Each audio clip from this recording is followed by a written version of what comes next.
Today we had our first scrimmage at the stadium. It was right around 100 play scrimmage as far as offense and defense goes.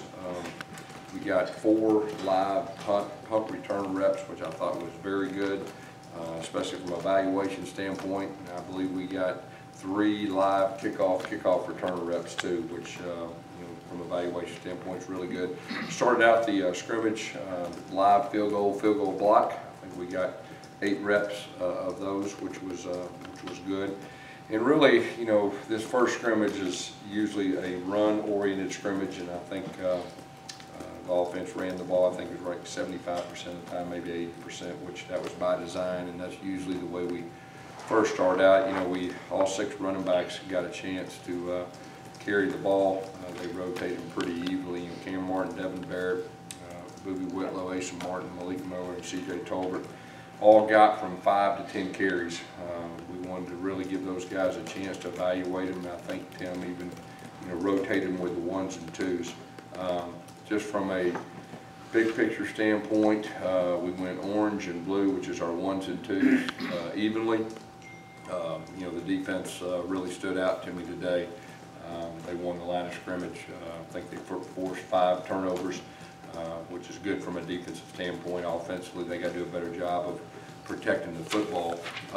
Really, we had in the middle of the scrimmage, we had our snappers, our punters, and our punt returners go out there just on their own, like we've done in A-Day, and that was some good work. Ian and Aiden were our 2 punters, our punt returners. Asa and Christian Tutt got some good work, and Griffin King did the same thing. And on the kickoffs, I was very impressed with Carlson. I think he was 3 for 3 on field goals today with a long of 52, so that was really one of the bright spots. Asa Martin and Noah got the majority of the reps on the kickoff return, but it was a beautiful day. It was good to get out there, and this will probably be one of the bigger scrimmages we've had in a long time, is just from an evaluation standpoint. And it was good for us to see what they could do. Questions? Gus, how valuable is it to get some film from that offensive line and moving guys around against this defensive line? It's very valuable. And JB, he rotated some of the guys with the 1s and the 2s. He wanted to see how some guys would react, with the first group. And so we did a little bit more of that than we've done the first, I guess, 6 practices, but that was by design too. He just wanted to create some competition, and like I said, there were some good things, but for the most part, the defense won the line of scrimmage. How did Malik Willis do with the 1s today? He did okay. Of course, our expectations for him is pretty high for the fact that he's been here before, and we just got to, offensively, probably the big takeaway is got to protect the ball better than we did today. Wasn't like a whole lot of penalties like it would happen. Usually when you play everybody on offense, the first scrimmage, you usually have quite a few penalties. The penalties were down, but the negative was the protecting the football, and just we got to do a better job offensively, moving forward in the spring. So were the turnovers more fumbles than interceptions? Now, I think there's 1 fumble and 4 interceptions. More information I've given y'all all the time. I'm surprised you I told you that, huh? You like what you see from Daniel Thomas back there today with the 2 picks? Okay, well, you already know more than me. I remember 1, but he may have had 2. Daniel's a guy that, he's got a lot of experience, and he is starting to turn into a veteran, and you can kind of just sense it out there when you're going 11-on-11. So expectations are very high for him. And with Boobie running out there, just his ability, if a play is broken or whatever, being able to reverse field if he has to. Do you like that, even though the play doesn't quite turn out the way you want? I like guys that can make plays. You like guys, and really, to be honest with you, just looking at it big picture wise, there was some good things from all of our backs at times, and there's a difference when you're going against the 1 defense and the 2 defense, and just who's blocking for you and all that. But it gave us some good information. It's hard for me to say here right now after 100 play scrimmage when everybody played and tell you exactly who did better than the others, but it did give us some really good information. sit down in the film room, we can evaluate the situation and kind of project, you know, and start trying to get some kind of order, you know, as we go. We talked about that, I guess, you know, last practice. Because how difficult is it? Well, obviously, the offense and defense can't both be good at the same time when they're playing against each other. Yeah. So when the defense is dominating, to look at the offense and say this is good and this is good, even though maybe it didn't, the result wasn't. Yeah, you know, we've had our best teams, you know, it's been kind of back and forth, you know. One group will have a really good scrimmage, and the next time the other group will respond, and, you know, so we'll see how that goes. And usually the, you know, first scrimmage, whether it's spring or fall, the defense is usually a little ahead. And the great thing about our defense right now is we have a lot of veterans that have played. We've got a lot of guys that I consider good, really good football players. So, you know, we'll see how the spring goes. You know, we'll have, what, 2 more scrimmages, and so it'll be good information. You've been able to get Austin Troxell more involved, just with the first team unit, and what do you like there? Yeah, you know, I mean, Austin's got a really good skill set. You know, he wasn't the only, he was one of the guys that did go with the 1s and 2s, and like I said, JB had a plan. And, you know, anytime it's scrimmage, I mean, that's when things are magnified, and that's when you can, from a coach's standpoint, you can evaluate better, because the coaches are on the sideline and they're out there.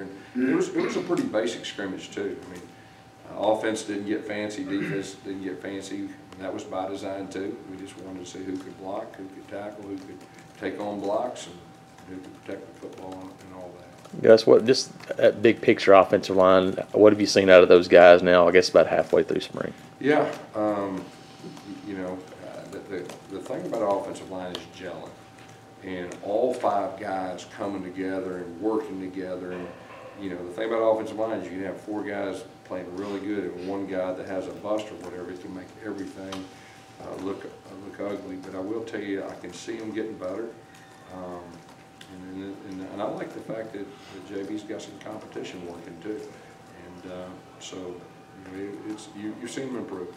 Do you come away today not surprised that the defensive line was so dominant, because the offensive line is kind of in a transition right now? JP's trying to figure some stuff out. Yeah, I mean, we do have one of the best defensive lines in college football. There's no doubt about that. But at the same time, you know, we always strive to have one of the best offensive lines. And, you know, that's the goal.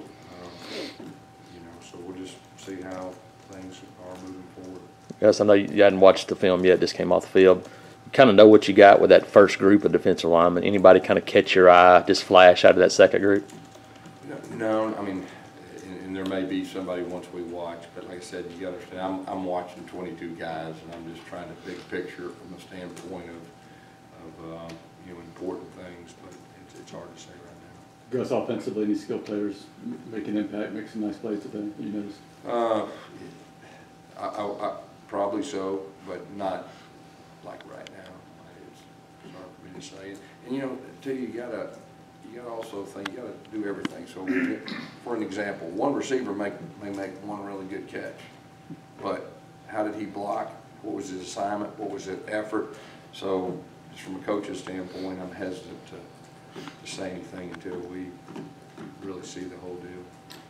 Yes. From a spring overall standpoint, how have the running backs done in the pass protection, especially the young guys? I know that's going to be important. Well, we put them in pass protection situations probably more versus the defense than we've done before with the different ways we've set up our practices, pre-practice with our protection walkthroughs and all that. We're just trying to make sure that you not only give them confidence, but give our quarterbacks confidence too, that everything will be protected and all that. And so, and that'll be a big key too, you know, to who the guys are going to be playing. I mean, you got to be able to protect. And I know Tim's made that a focus with those guys. What kind of day did the secondary have? Got a lot of building going on out there. Yeah, they had the picks we talked about, so you know, I'd say that's really what stood out to me, just from a big picture standpoint. What do you do Tuesday at practice after you review the scrimmage film? Yeah, usually it's a good day for corrections. Like I said, we've not installed a whole lot really up to this point on either side of the ball, so it'll be more correction oriented. We will start getting into specifics. You know, like I said the other day, we did have a red zone focus. You know, we've had 2 days of third down focus, and today's scrimmage is good. And, you know, next week we'll get into some 2-minute situations and some things like that. You just want to leave spring with a really good foundation, you know, with all the situations and everything that goes with it. How was your coaches clinic, especially having Coach Osborne?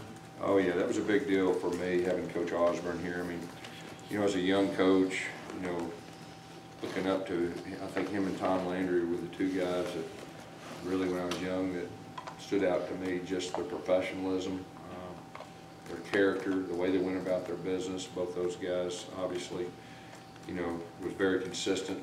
You know, you never saw them lose their mind. I've lost my mind, I don't have that gift, but, you know, I've tried to emulate myself, you know, after those two guys. So for me, that was a really big deal. He did a super job speaking to our coaches, just from a standpoint of, you know, the influence that coaches have, and just really the big picture, because a lot of times from a coach, you get so wrapped up in the competitive side, and especially the young coaches. And I thought he had a great word, just not just for young coaches, but older coaches and all that. But it was a really big deal for him to be here for me, and I think, speaking for the rest of our staff, they felt the same way.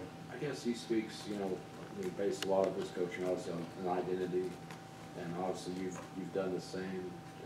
Is that part of what kind of made you who you are today, and what do you guys talk about when it comes to that? Yeah, you know, I just really picked his brain, you know, about, you know, just program things and coaches and philosophies, and you know, anytime you get a chance to get around someone like that, you know, you want to try to get all the information you can.